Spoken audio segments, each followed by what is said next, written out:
dans ce dossier, massif alpin, oui, peut-être, oui. Nous voterons pour, mais nous pouvons nous poser quelques questions devant la différence de traitement. En effet, le département des Hautes-Alpes, dans cette première délibération Espace-Vallée, n'a pas moins fait 24 demandes. 5 pour les Alpes de Haute-Provence, 3 pour les Alpes-Maritimes, 1 pour la Drôme et 1 pour le Vaucluse. Dans la deuxième délibération, plan de soutien à l'investissement des montagnes, idem, 30 demandes sur 44 au profit des Hautes-Alpes. 7 pour les Alpes de Haute-Provence, 4 pour les Alpes-Maritimes, 1 pour le Vaucluse. Et enfin, pour le troisième dispositif classe montagne, 19 opérations, 15 pour les Hautes-Alpes, 4 pour les Alpes de Haute-Provence. L'écart est très important et on peut se demander pourquoi les autres sont tenus à l'écart. Peut-être qu'il n'y a pas de demande. Dans la globalité, les demandes d'aide sont faites à l'exception du dispositif classe montagne pour des aménagements en 4 saisons ou des manifestations pour améliorer l'offre dans les stations de ski.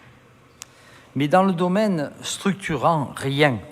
Et pourtant, où en est-il, le projet d'ouverture du Briançonnais à nos voisins italiens et vice-versa? Car la construction d'un tunnel était en prévision il y a quelques années.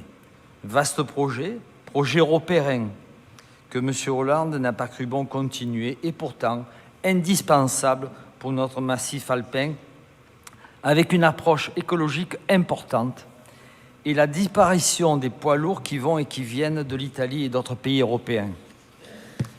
De même que l'indispensable pour les touristes, pour les sportifs cyclistes, pour les voyageurs de commerce et pour tous les échanges entre la vallée de l'Ubaye et la vallée d'Alos, que ce fameux col d'Alos, qui fut fermé plusieurs mois cette année pour cause d'éboulement. Et enfin, on en parle depuis près de 30 ans, cette voie rapide entre Digne-les-Bains et l'autoroute. On en parle aussi, mais d'une manière plus écologique, la continuité de cette ligne de chemin de fer qui serait la continuité avec notre cher train d'Épines pour rejoindre la ligne SNCF Châteauroux-Saint-Auban, et qui serait une offre globale, les deux réunis. Nous, les Alpins, attendons beaucoup de ces projets structurants. Nous en avons plus que besoin. Pour Digne-les-Bains, ces 2 projets sont déterminants.